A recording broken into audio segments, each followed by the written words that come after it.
Way, you good? Yep. Come on now. I'm going to set this here in case you need it. Okay, perfect. I'm really loud anyway, so microphone or not, I'm pretty loud. So I'm actually going to share with you this afternoon from two presentations. Okay, from two presentations. One of them is going to kind of get you into what Julie and others saw when we were introducing the initiative to all of St. Augustine. And then we're going to talk about the life cycle of the church. And I'm hoping I can give you enough laughter at the beginning that you won't be mad at me when we're all done. The bad news, as my friend said earlier, is that I think I better stay away from that speaker. Okay. The bad news is that we are hearing in the public square on a regular basis, the church is dying. We're hearing our denomination dying. We're hearing this presbytery is dying. We're hearing that over and over and over again. And one thing that before I was a pastor and ordained in the Presbyterian Church USA and all that other kind of good stuff, I was an IT person. Prior to which I was a math student, college-wise, right? So I love numbers. And one thing is true, numbers are the one thing that never lie, right? Numbers don't lie. And depending on where you're sitting, that can be bad news, right? Because regardless of what we look at, what we hear, and whose version of it we listen to, numbers don't lie. But here's the great news. And I love the way you shared it with us a little earlier. And J. Herbert Nelson says this all the time. The church is not dying. The church is changing. I'm going to say this real quick because I don't want you all to think that when I was raised in the Baptist church, Baptists can take their salvation from you and give it back at will. Right? It's like, you're not saved, you're saved. You're not saved, you're saved. They can take it back at will. And so I will say that if I were to say this anywhere, including possibly for some in this room, you probably take my salvation back, but hopefully you'll give it back a little later. Do you all know what is the fastest growing I'll use this. This is what it is. The fastest growing faith group in America? The nuns. Well, the nuns is sort of a nun faith group. But the actual faith group, which one? No, actually, the extreme opposite. Presbyterian? Is it Presbyterian? No. It's going to be hard because I had to try to stretch and say faith group. That's the only way I could come up with Satanist. And it's not, regardless of what we think about, what they believe, they believe something, right? And they believe that their high God is their high God. So, okay. Here's the thing. They started in a place where most of us rejected. And that was they started their progress, if you will, through electronic means, through talking to people through media, through internet. We know this light web and dark web and all that kind of stuff. But at any rate, currently, they're the fastest growing, right? I will let you know that contrary to where some people like to say, well, we have to stay as far away from that as we possibly can. I'm studying whatever they're doing because what I don't want to do is what I've grown up with, die, trying to avoid looking at, how did you do that? Okay, I don't believe that, but let me see how you did that. Okay. Yeah. So, I'm sorry? I thought so. So I'm buzzing a little bit. Is it when I walk near that microphone? I mean, near that speaker? I think it is. It is when I walk over there. Okay, so I'll stay away from there for now. Yeah. So, and some of it probably has to do with the fact that I'm so natural bone, loud and country. It's not even kidding. At any rate, so here's the thing for you. Okay, good. How many coffee drinkers in the room? Oh, yeah. So you've probably heard of all of these things before. Before, I mentioned to some that I was, a minute ago I said that I spent some time in IT. Well, somewhere between IT and just totally getting sick and tired of IT, which at some point, I can't believe I'm saying this now. It's only after being a preacher for a few years I can say this now. But even the money wasn't worth it. Who said that? And anyway, my wife is going, what? Anyway, I spent some time in the coffee industry. Traveled the country, around the globe a couple of times, becoming a coffee master. And so I love coffee. I can tell you anything. One in the necrology earlier, someone was talking about one of your deceased was a wine connoisseur, a coffee connoisseur, much the same way. Bourbon too, but we're not talking about that right now. Anyway, We are Presbyterian. amen, thank you, Jesus. So on your right side there, you see all of these attributes of coffee, right? Fragrance and aroma, different ways of identifying coffees by how they smell and actually what they do to the sensation inside of your nose. And acidity. If you drink a cup of coffee, do you all have Quick Trip here? Yeah, Quick Trip and Racetrack. You have Racetrack and Quick Trip. Yeah. If you drink coffee from Racetrack and Quick Trip, I'm not speaking against it. I'm just letting you know that if you drink that coffee, or if you have or do, you'll notice about 30 minutes to an hour later, you start to get hungry. Right? Like no matter when you eat, when you drink that coffee, about 30 minutes to an hour later, and again, I'm not talking about with sugar and cream, I'm just talking about black coffee. You start to get hungry. That's because the pH balance is off in their coffee. Acidity. The body and feel of a coffee has nothing to do with how much cream you add or don't add to a coffee. It's just the feel of the coffee has to do with where it was grown, and most of us know that there's the Tropic of Cancer and the Tropic of Capricorn. Coffee grows in between the two. Okay, anything above that is too high. I'm talking too much about coffee. That's because I love coffee. Flavor, sweetness. Coffee has sweetness to it before you ever get to adding a sugar or any kind of sweet. Coffee has this. And the cleanness of the cup, balance, the aftertaste. There's one thing though that's missing from the list on the right. Strength. Right? Which is what most of us use to describe coffee. Right? That coffee's strong. This coffee's not strong enough. Who made this weak coffee? That's right? Who made this coffee? It's too strong. Yeah, because whenever I use the office mud coffee is what I call it. I usually put 2 bags in there, sometimes 3, just depending on how I'm feeling. People come in and go.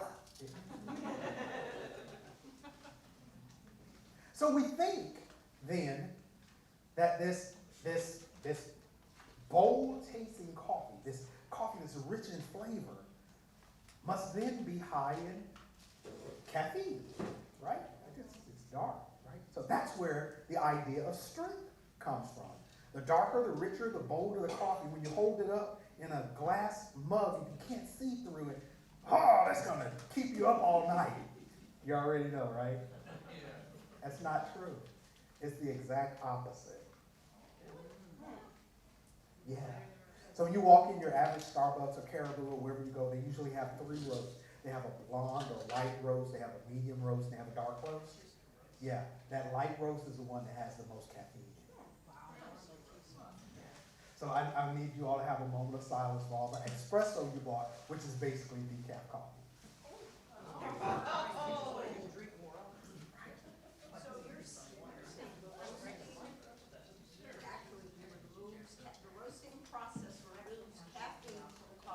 Basically, basically, it's the same thing like when you know how when you cook a vegetable and you cook it too long, you cook all the nutrients out? It's the same thing. Yeah. So your espresso, that $186 cup of coffee you get from Starbucks, yeah, because you want to keep you up all day, you should sleep well. Right? So that's this thing that we've done. There's this thing that we've done where, sorry, speaker, where we've equated one thing to another thing simply because it's what we believe about it, but we don't have or don't understand the actual measures. So, why do we do the same thing with church? Why do we use measures like congregation size and number of ministries to say whether or not a congregation is vital? Right? Because we do it all the time. Right? We do it all the time. This church has 20 members. That church has 200 members. That church is more vital than this one. Right? This church has 5 ministries. That church has 10 ministries. That church is growing in vitality. Right? That's the stuff we do. We believe that. We really believe it. And sometimes it's true, but most of the time it's not. Right? It's not. It's the same thing, right? You think there's more flavor in there? I'm going to do this and I'm going to move on. I come out of a tradition of my wife and I are we are both, quote unquote, church singers, musicians, and we spend a substantial amount of our time in our life singing in R&B bands and so on. Much so her than me. She was a backup singer for she was backup for Grover Washington. She was a backup singer for, I always mess this up, George Howard, but most famously for Whitney Houston.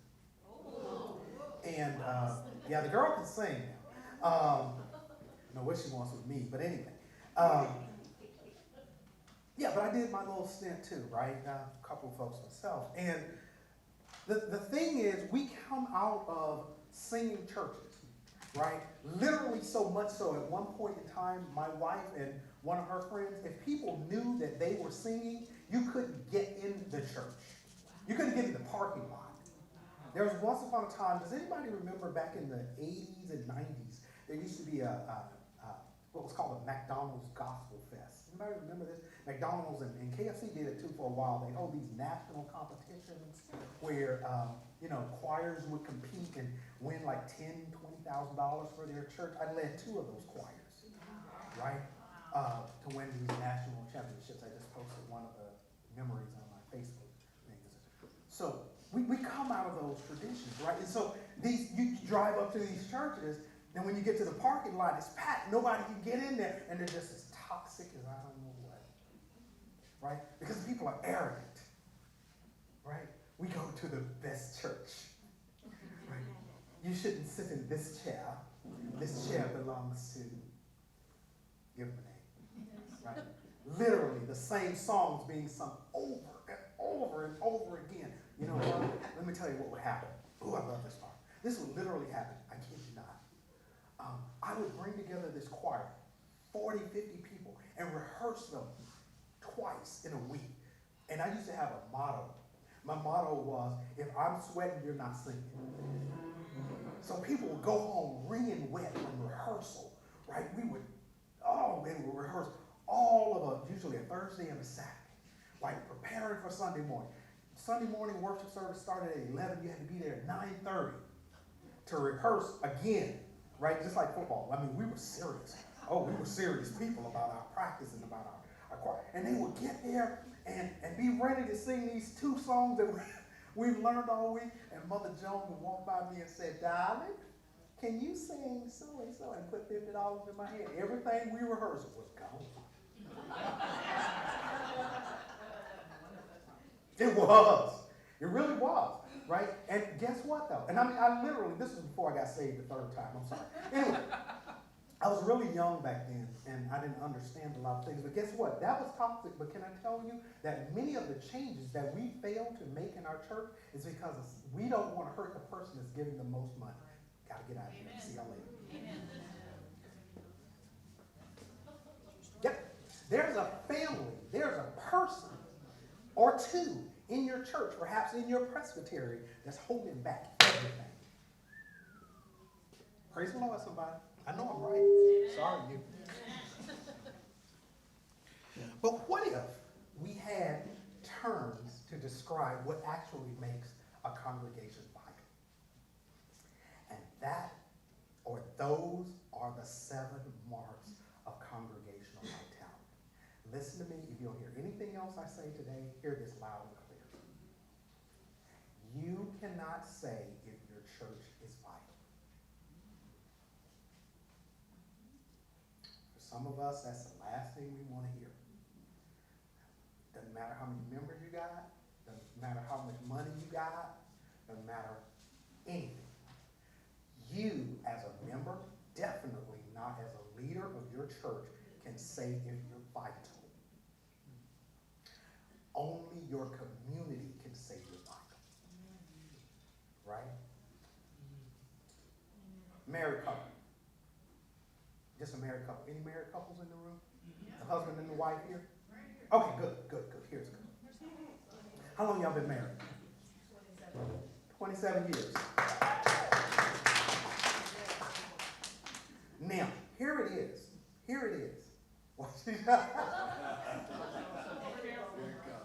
like, can you pick another couple? But here it is. 27 years. I have to believe he's a good guy. I'm pretty sure that at least most weekends he brings home a check. Not anymore. Okay. Once upon a time, okay. You brought home a check. You got children? Yes. Yeah, I bet the children. Here's the thing, though. I can say you're a good guy. I can say we did a lot of stuff together. What I can never say about you, I can never say that you're a good husband. Only she can say that. Because you're not my husband. See? I mean, is this starting to make sense?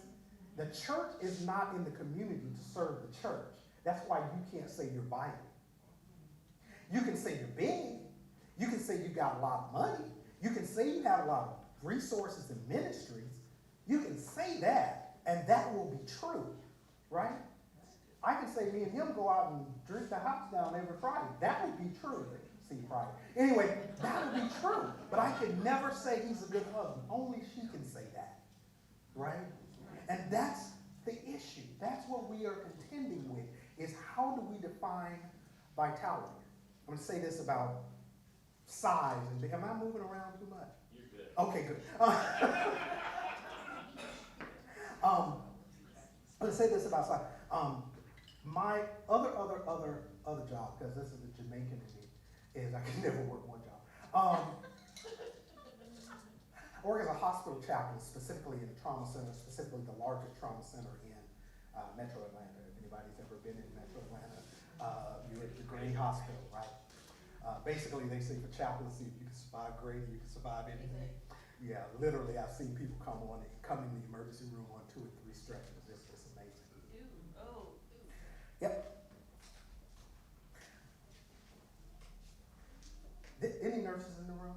Nurses, physicians, past doctors? Okay. Here's one thing that both these healthcare professionals will tell you. If someone comes into your office and they're swelling, that's not a good sign. Think about that when you think about churches swelling. You gotta hit somebody about 7 o'clock this evening. Swelling can sometimes be a sign of infection. Okay? He's talking about churches shouldn't grow. That's not what I'm saying. If I be lifted, I will draw all people unto me. Remember what I was saying about the church where I grew up? We were drawing people because people wanted to hear a wild church choir. And it was fine. It was fine because they got entertained, which was all that was happening, by the way. They got entertained. They paid money for the entertainment. And, a lot of people got a lot of money out of it, and that was all that happened. Right? Along comes the next pastor, and this poor guy, he just traded his 1979 Volkswagen 2 years ago. You know why? Because he spends all of his time and resources in making the church work in the community. Water dried up. Community is getting more service than they ever got before.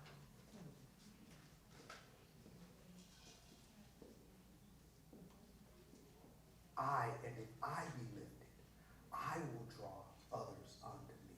The church is growing in numbers. It's just not growing in money. Pastors in the room. How many pastors? 1, 2, 3, 4, 5, 6. Oh, lots of pastors. Yeah. Julie, I think we did this one before. But most pastors, if you heard God say, I'm sending you 100 new members in the next 3 months.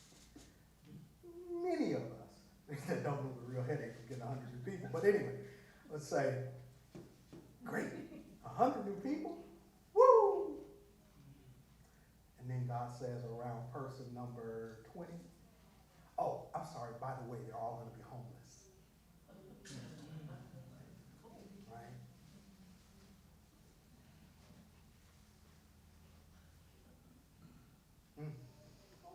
Ooh, yeah. I'm doing like my father. Again, I'm letting it marinate. So I'm going to pause this slideshow right here and go to the other one. So give me 8 seconds while I do that. Oops.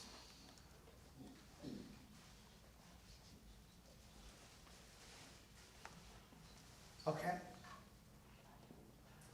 So I talked about, figure out how to avoid that. I talked about my childhood church and how it transitioned or has transitioned over time. And literally that church is growing now in leaps and bounds because they stopped focusing on Sunday morning worship and started focusing on weekday service, weekday activities. So now they have 3 basically what they call soup kitchens type events that they have during the week. They still have Sunday morning worship, and it's still a full event. But the focus of the church is on these weekday events. And the focus of the church is sort of this outward evangelism. Hear me loud and clear. I am not advocating for people to go door to door. I'm not doing it. I'm not doing it, and I grew up in a particular way. Somebody will catch that in just a minute. I was happy to knock on the door. I played 7 years of contact football from 10th grade until 2nd year of college, right? I had no problem with my brother throwing hands, all right? I used to love to fight. My dad said, you were the biggest fool I ever met. You would rather have your butt whooped than to get a good night's sleep. I was like, hey, somebody's got to do it, right? No fear until I turned 50. Anyway,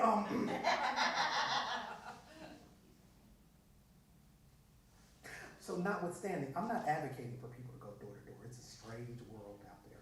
I get it. If you can do it, by all means. But what I am saying is being personally active in the community, school functions, community events. Because let's just go ahead and accept it. People have started getting this taste in their mouth about coming on to church campuses, right? Just do. I mean, there's some church campuses I won't go on, and I haven't missed, but I've missed less than probably 10 days of church in my entire life. But some churches, just before you step on the campus, you go, ooh, what is that, right? They've associated certain things because there are people in the news. You know, and I'm so glad for this denomination because we have things in place to kind of avoid a lot of that, but not all of it, right? And so there's things that happen, people in the news, and there's people who have actually experienced church hurt, right? When I was working at Grady for a year, I closed down the chapel. And I opened another room, and there were so many people that started coming to regular Wednesday service, and they found out that people simply did not want to walk inside of anything that looked like a church. I told them, give me 2 months, they gave me a year, people started coming. Nurses, physicians, they would just. So we have to kind of understand that we're working against stuff that has nothing to do with anybody in this room. Probably nobody in your congregation. It's just, it's out there, right? And so, what does it look like? So there's all of these models out there, and I'm not going to take you through all of them, but there's these life cycles of a church, right? Things that happen to a church. And the typical model, this old-esque model right here, is sort of a bell curve, right? And there's the launch, and there's some momentum, and each church is different, right? That whole bell curve may be 5 years, that whole bell curve may be 2 years. For some, it may be 200 years, okay? But it happens to all of them, right? So there's launch, and you get into momentum, and there's this strategic growth where it's not just happening because you're the newest and best thing in town, but there's strategic things happening. And then there's the sustained, healthy existence, which, you hope goes on forever, but then it starts to fall off, and you're in a maintenance period where you said, okay, well, 5 people died, so we got to get 5 more people in here, kind of maintenance, and there's a hole in the roof over here, so we got to do something over here, kind of thing. And so this is maintenance period, and then you start with preservation, which has to do with what's happening to our traditions, what's happening to this person and that family and this way we used to do stuff, and what's changing so much in the community. When we first moved here, there were all these types of people, and now there's all these types of people, and we used to know what to do, and preservation, and then all of a sudden, all of the people start to go away, and then your life support. And here's the bad news. Like I told you, we kind of done laughing for a minute now, so somebody, if you want to sing a song or something, great.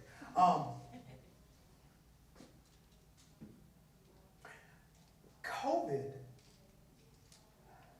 poured an accelerant on what was happening in so many cases. Again, if I use the framework of working in the trauma center, at Grady, it's a teaching hospital. And so they have some of the most adventurous nurses and doctors in the world in there, right? You could bring an eyelash in there, they'll make it live. I have literally seen little ladies with little, what do you call it? Resident doctors that are like little ladies, bless their heart, and they're riding grandma down the hallway, the gurney, they're pushing the what do you call it, the bed, they're pushing it down the hallway, the stretcher down the hallway, and they got granddaddy, he just, live! and after a while the doctor said, okay, stop. Okay, stop. And that's what's happening to many of our congregations. Like we're showing up every week going, live, and something. We're just waiting for somebody to say, okay, stop. But we don't really want that. I don't. I tell people every week, I'm a church boy, right? Literally, we were talking about earlier where John jumped in his mother's womb because the amniotic fluid between the two connected with the groundwater beneath both of the women's feet, and he knew something big was about to happen in the world. I started getting excited on Saturday night. My wife was like, go to bed, I can't, it's almost Sunday. And I literally am still there. I'm still there. So this is one of the older models, and I'm just going to kind of do this to say, that's another model, a little more detail in there, but it's pretty much the same model. It takes that sustainability line and drops it into the middle, because in the ideal case, you recognize where you are or where you should be when you get to that part of the bell curve of where you start to go and go and go. You start to be really excited. You kind of know that you're there. So rather than get to this stable, resistant to change level at the top, you already understand that you're there. So you try to keep that going. So even though there's this other activity, you recognize that you're going to stay there. And again, every church is different. Every community is different. I'm moving to another model. This is just one of them. If you Google life expectancy of a church or church life cycles, there's 100 of them out there. This is just another one, okay? But this is yet another one, right? It's rather than thinking of it as just going through up and down, it's sort of circular. Reminds me of Microsoft Project Manager, or more specifically, God, I can't remember that thing it's called. There's another project management software out there. It's going to hit me in just a few minutes. I'm going to scream it out. You're going to think I lost my mind. It's not Microsoft Project. It's the one that has the sprints. The one that has the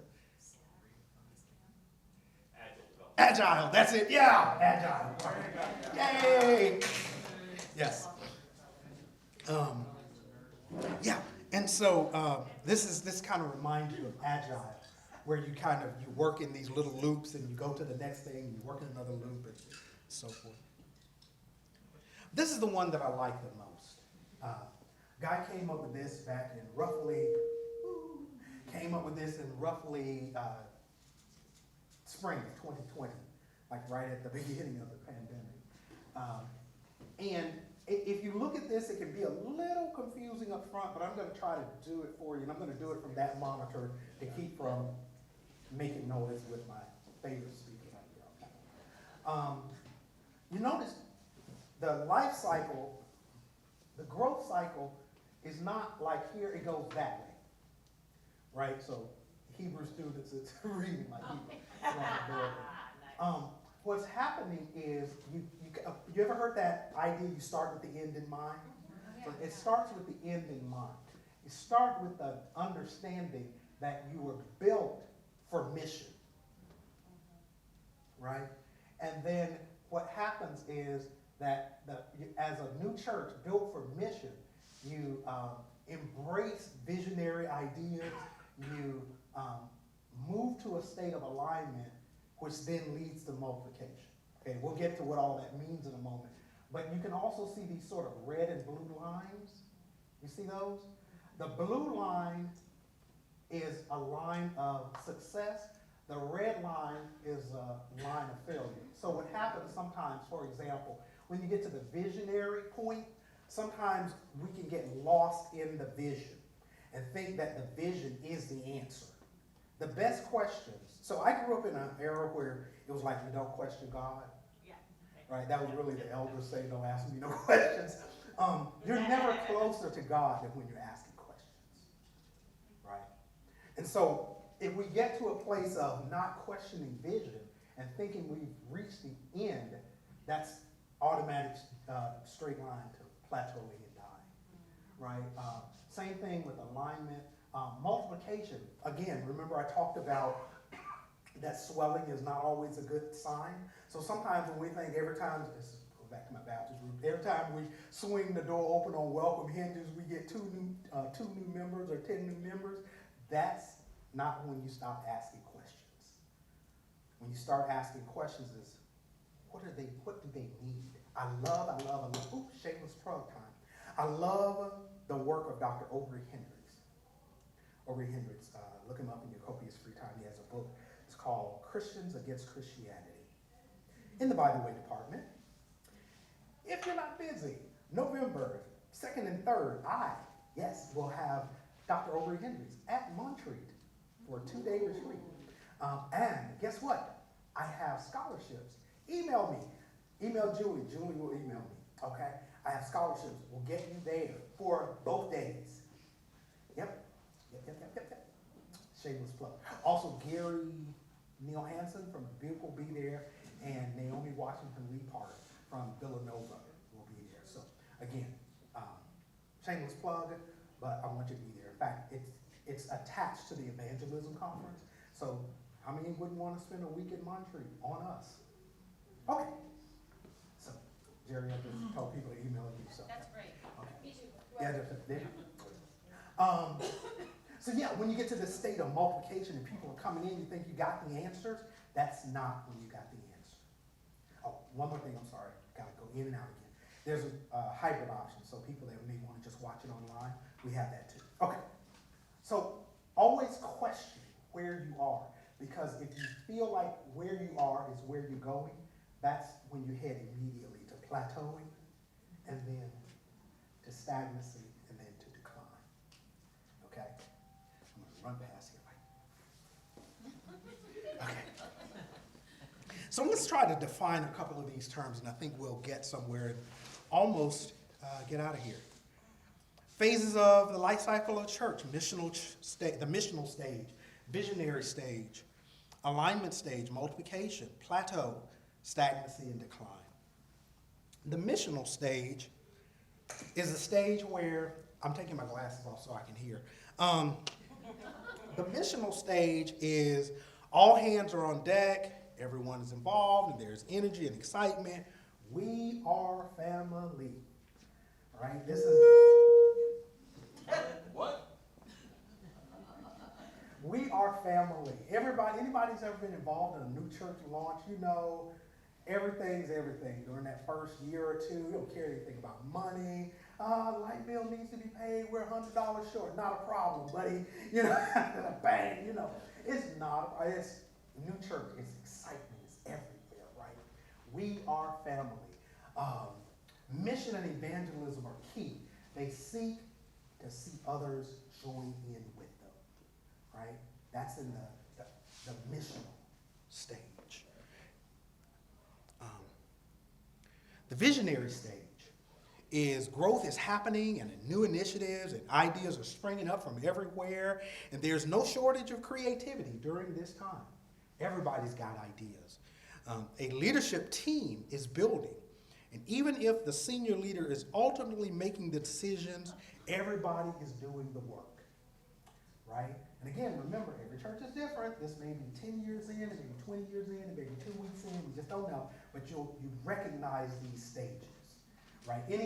Who's been pastoring for less than 10 years? Anybody? Okay, good. Anybody been pastoring more than 40 years? Anybody at 30 years yet? Okay, good, 30 years. So how many, do you mind if I ask how many congregations you've pastored? 3, but I've done other things as well. Sure, no worries. And so my question is, at least in one of those that you were in, say 5 years or more, you kind of recognize, even if they kind of beefed it up when you first came in to make it look good, you recognize this place where everybody's coming to you with ideas, right? And then all of a sudden it's like nobody has any ideas but you. And it's everything, yeah, no, I'm so sorry, guys. I'll buy you a drink later. And then all of a sudden, everything's yours to do. Yeah, you don't shake your head. They'll know that somebody will figure out what you're talking about. And then they'll go, well, Pastor, you're not at the church enough. And everything, yeah, I know. I know. In order for us to get everything out of you, you got to be in your office more often. And at the hospital. And at the hospital. And visiting people. Yeah. And in the community. Yeah. At the nursing home. And the nursing home. Oh, and sleep back. Yeah, relationship back. Personal health back. Yeah. See, this is point. And it happens to every single pastor. It becomes the pastor's job. Because especially in this denomination, praise the Lord, somebody. Because we pay good money. I mean, I know Baptist churches, we get $5,000 in a chicken sandwich. That's it. I'm not talking about every Sunday. I say it, period. My daddy was one of those deacons. Pastor want money, you got to get him 2 jobs like me. What? So yeah, everything becomes the pastor's job, But in this visionary stage, everybody's involved. Everybody's involved in doing the work. And then we reach this alignment stage. Remember how we were moving in a particular way? This alignment stage is there's internal clarity and development of things like culture and structure. So we become this church that recognizes we are Trinity, and Trinity does things in this way, which though we all PCUSA, we understand that this church does things in a particular way. It's the culture of a church. Ministries multiply and succeed, and they're sustainable. The church has an increasing number of paid staff, right? Because people are getting money, and there's stuff to do, and people recognize it, and so they're supporting. They're being supportive. And there are fewer generalists and many specialists, right? We got a little somebody everywhere doing a little bit of everything, right? Because at first, during the launch stage, the missional stage, you had like 5 people, nobody was getting any money, but everybody could do everything. And now you've got like 20 people, and each one's a specialist. This is my job, that's not my job, the kind of thing, right? Then we move to the multiplication stage. There's no shortage of resources, whether people, leaders, finances, or gifting. Whatever the church does has a level of excellence and success about it, and the growth seems to come naturally, here's the bad part, without trying. So again, as soon as we open our doors, people are popping in. So we don't have to make an effort, everybody. Everybody knows us. Everybody wants to be a part of us. I say that there's particular communities that join churches because it adds to their personal resume. If this is you, don't say anything, nobody will know it's you. But it's prestigious to be a member of that church. It's great. I tell people all the time, I'm a member of First African Presbyterian churches in the area of DeKalb County in Georgia where we are. My pastor's the only PhD in the area, right? So it's like we're associated with the Reverend Dr. Mark Lomax, you know, and he come in cussing and preaching every Sunday. It's like, do what the man is trying to get you to do. Don't just wear locks and dashikis. That's nothing. You can get that at the mall. Anyway, sorry.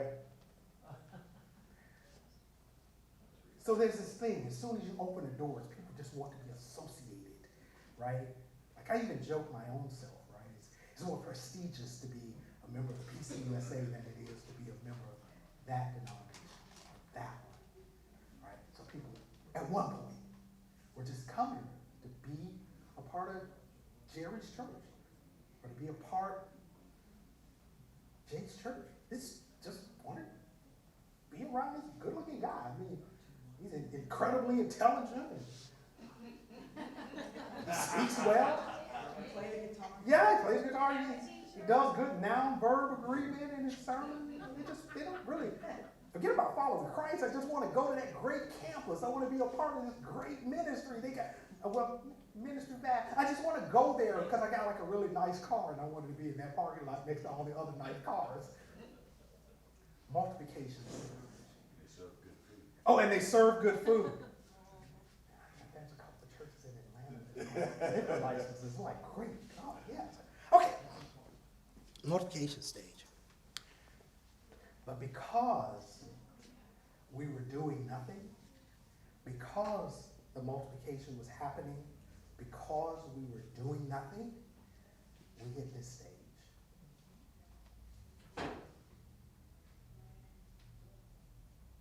So every year, we're saying how many people we have, and how many people we have is how many people we have. Because even though 2 move on, only 2 more came in, right? It's this plateau. Now remember, what I'm talking about right now is numbers. I'm talking numbers. This is always a dangerous game when it comes to church, but again, as a leader and a pastor myself, I know what it's like to go to that mailbox and get those bills, and then get that report from the finance office. And they just, right, I know that one, right? And then Jesus said, and if I be lifted, and if I be lifted, I'll draw others unto me. The result of drift and complacency, because we didn't do anything. We just opened the doors and kept the lawn manicured, and people came. Pastor made sure that she was well dressed or he got a good haircut, and people came. Right? We made sure the band practiced twice a week, and they just came. Complacency. Elusive and hard to identify because all the visible markers of health are there. Right? The church is full. The parking lot is full. Ministries are functioning. Finances looking pretty good. Right? Got X million dollars in the, what do they call that thing? Trust? Endowment. See, you can tell I just became a Presbyterian. I don't even know what it is. Most of my college savings is on the roof of the church I grew up in. It's like, yeah. Yeah, he had a competent team, but we've plateaued. Nothing's changing. And then, I don't know what I just did. Oh, I'm sorry. The congregation still attracts people, but the focus has shifted wholly to people on the inside of the church, and there's limited focus or sensitivity to the people outside. This plateau stage, we're just maintaining. We just want to keep our six-digit salaries going. We just want to make sure that our prestige in the community stays right. We're maintaining. We're at a plateau. Doesn't matter that there's hundreds of people that we pass by every week. Footnote. How many have heard this thing where, and you may have even said it yourself, because I definitely used to say it until just a few years ago. I remember a time where everybody used to go to church. I remember you. Okay. Here's bad news. Sorry. Wait, it was a salt. Yeah. According to all the time since we've been taking a census, there's never been a time in American history, in this country, where more than 17% of people attended church every week. 17%. But let me give you a better number. For most of us, even though we may have, as we drove out of whatever communities we lived in on the way to church, you know how many cars you left in the driveway. Oh, yeah. Right? When you got to church, it was full, but you passed tens and hundreds of driveways filled with cars. Right? So we were measuring by the inside and not by the outside. I did it. I know I did. Like I told you, I was in a church where the parking lot was packed. You couldn't get in. So everybody's going to church. All your friends were. Yeah, at least all my friends were there, right? And suddenly I started thinking about, nobody on my street is going to church. On Sunday mornings, I leave every driveway full of cars. Every single one. They're not going to another church. They're not going anywhere. A program-driven church and a staff-centric culture are all red flags of a church in plateau. Plateau stage. This is where the initiative kicks in. Because when you've reached that plateau stage where you're looking on the inside for measures of health and vitality, this initiative helps you to begin to reimagine yourselves. To reimagine what does it mean to have the third identifier there is called having an outward incarnational focus. Being Jesus in the world. That's what we talked about earlier. Not advocating, once again, going door to door. You may want to, you may have to, it may work. Right? That's not what I'm saying. I'm saying, how can you be Jesus where people are? Right?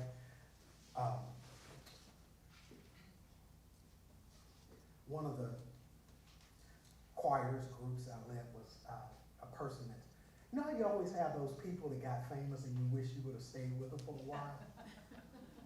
Yeah. A guy named Calvin Rome, when he launched his first album, it was right after I left, and that was too much work. But his group, he led this group, and then a song. You find it on Google, it was a #1 hit at one point, right after I left. Anyway, the song went, live in me, Jesus, have thy way in me. Live in me, Jesus, have thy way in me. I just may be the only Jesus this generation may ever see. So just live in me, Jesus, and have your way in me. Beautiful song. I liked it. I just didn't like all that work that came to be in the studios all night. So he got to be a little star. I went back to work at Starbucks at the time. Outward incarnational focus. Being Jesus in the world so that people see Jesus in you. And guess what? I have a whole drawer full of wonderful, beautiful crosses like the one you have there, Jerry. Not quite that beautiful, but crosses and have t-shirts that got Jesus on them and hats that got, blah, blah, blah, blah. And none of that shows Jesus. None of it. Right? God says he's a plumber. Ain't no bumper sticker. The guy's a plumber, and he goes to the paint shop and he says, I want you to paint the ichthys, a fish, on the side of my van so that people know that they're being served by a Christian plumber. And the guy at the paint shop goes, well, why don't you just go in and do a good job at a fair price? That way when they leave, they know. Yeah.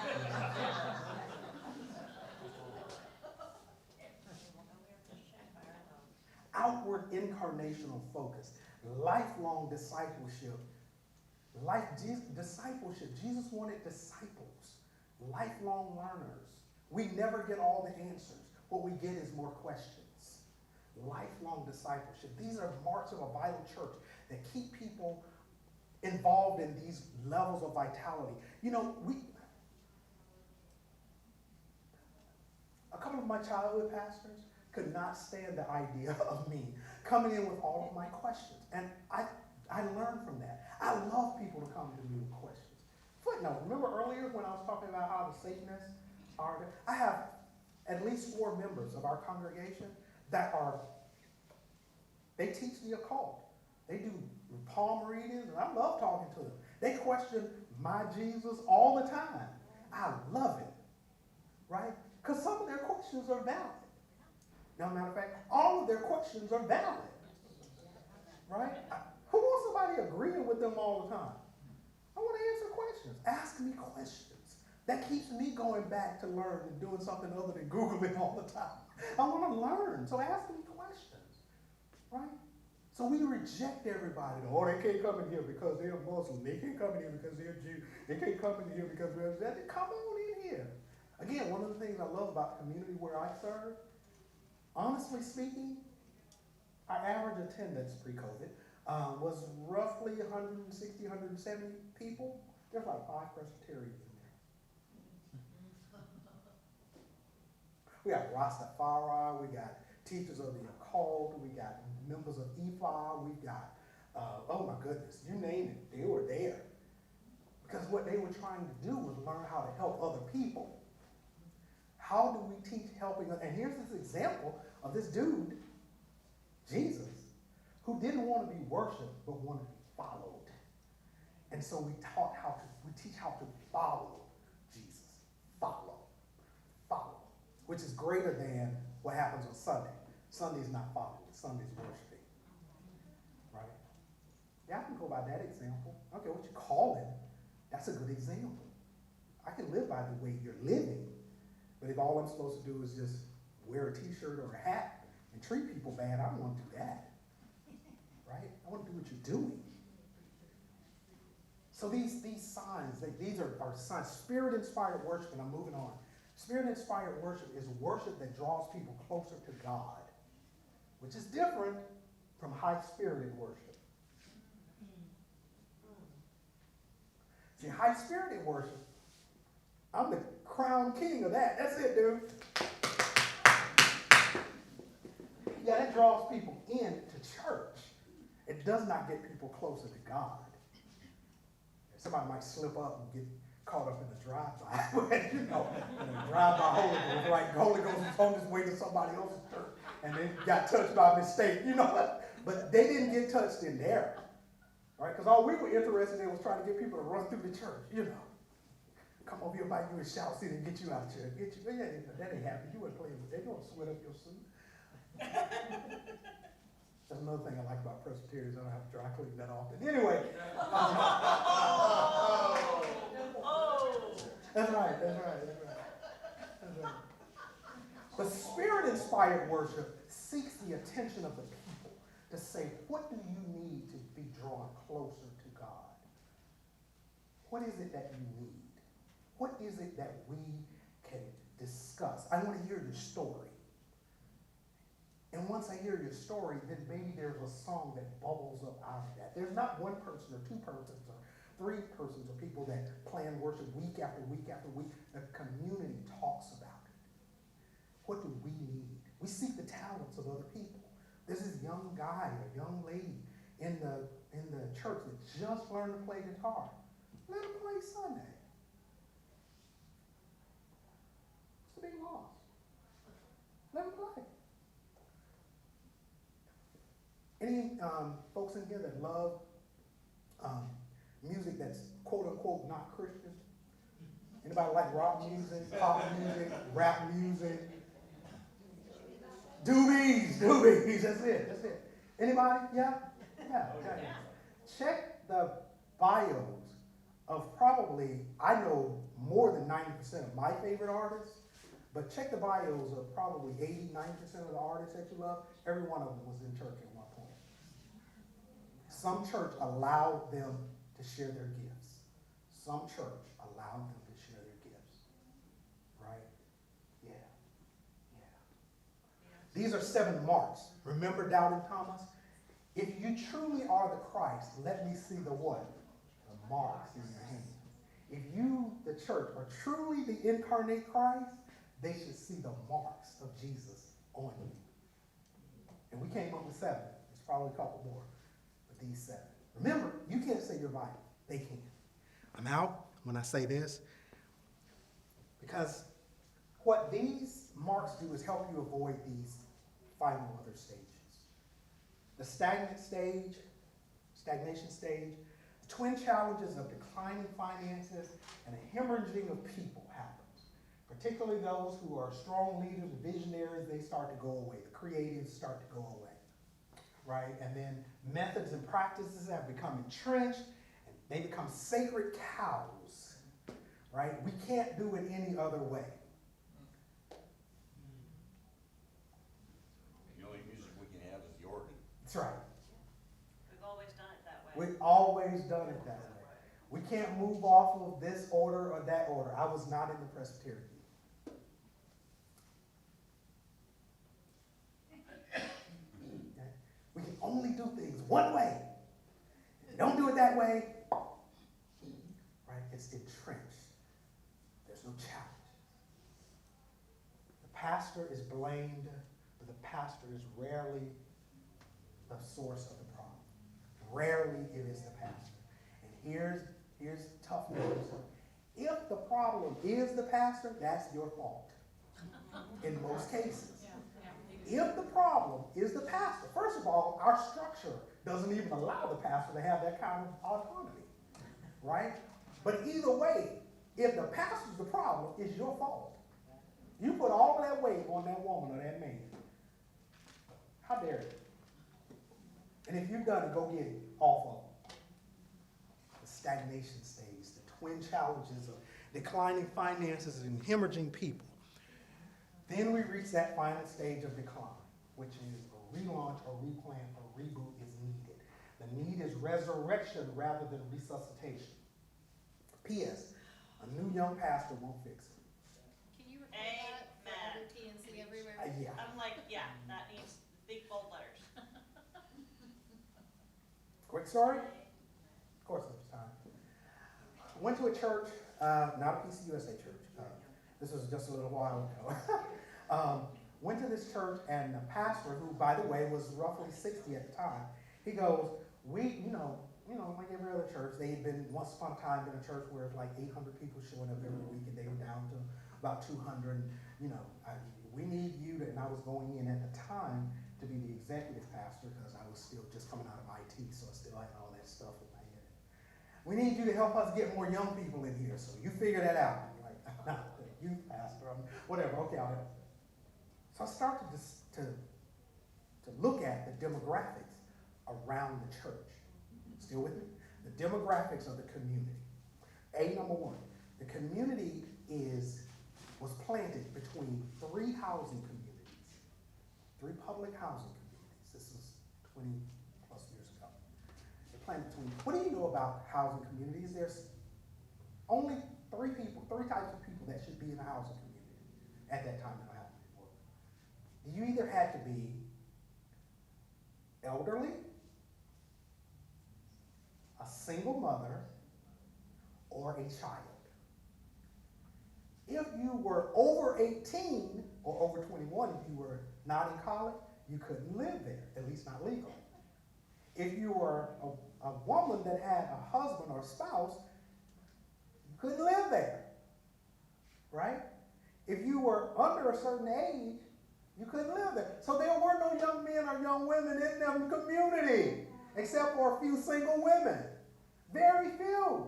Most were older people. This church was trying to keep up and get more young people in. There were none. There were literally none. This church had, I left out a big piece of the story. The reason they wanted to do this is because they had been competing with a church down the street that was this mega ministry that they didn't know in the by the way department. They were going over to Mercer College, bringing students in.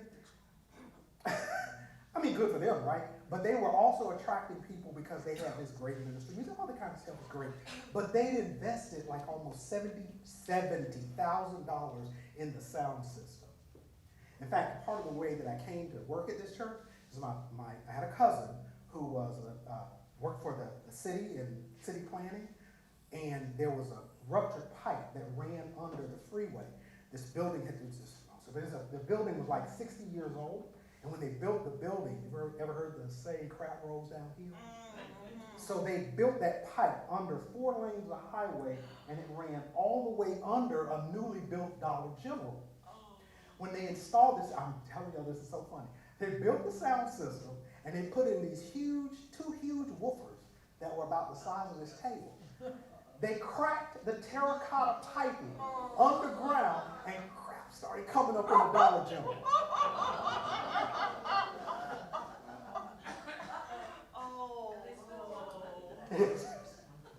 So this is the kind of stuff where you're not paying attention, you follow your leading your own understanding. But yeah, so a relaunch or a reboot is needed when you get to this decline stage. The need is resurrection, not just resuscitation. A new young pastor won't fix it. I'll say that one more time. Take care, sir. A new young pastor won't fix it. The case of that church was they didn't need a new young pastor. They needed someone to listen to the community. The community loved hymns. They wouldn't put that sound system in, and the 200 people they had started to leave. Right? Most of y'all in here are over 40. Y'all don't want to hear all that? If it's breaking crack pipes, you know what it'll do to your eardrums. You don't want to hear that. And you don't need that for a charge to keep I have anyway. Right? And so the older people started to leave. Got any millennials in the building? Okay, I'm going to say this. Right here. Yeah, I got a couple, yeah. I'm going to say this, and y'all please don't get too mad at me. While we're trying to attract young people, and I do think we should attract young people ain't got money. Amen. They're still trying to raise their families and buy their homes. They're trying to, y'all chasing out all the older people trying to get younger people. They got no money. Many of us ain't got no money. Amen. Y'all can start liking them. Okay. So that was the last of the slides, but just be careful about this idea of getting a young pastor and get the pastor that the community needs. Amen?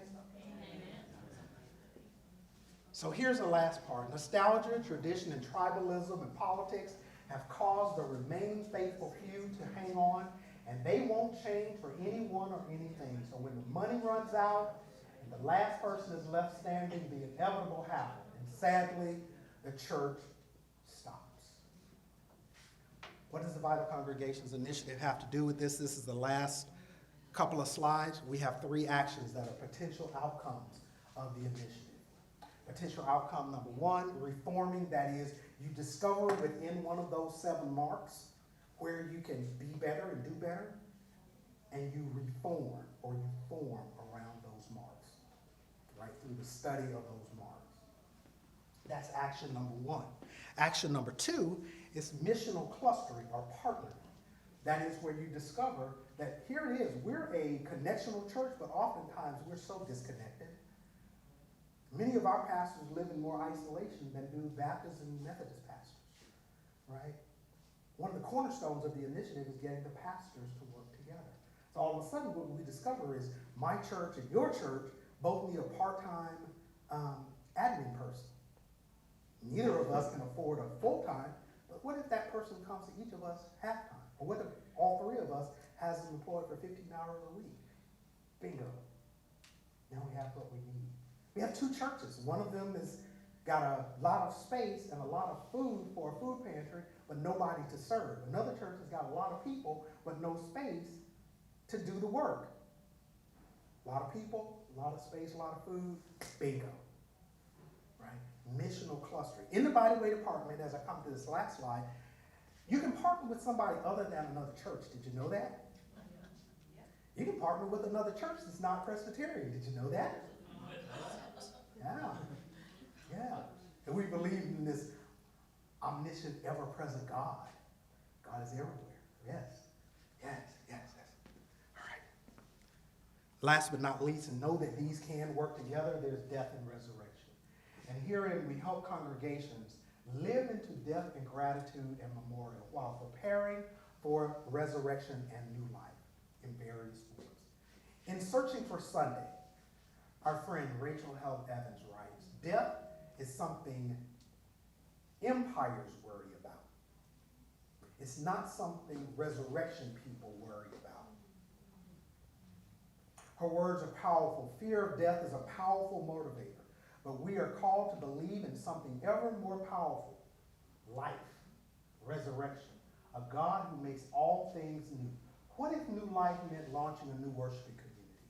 What if new life means thriving without a building? Right? Had two churches in the Philadelphia area.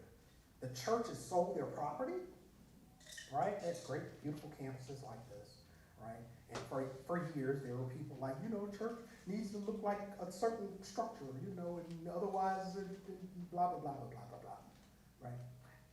And suddenly, after they got down to, table full of people, they sold the building, right? Sold the campus.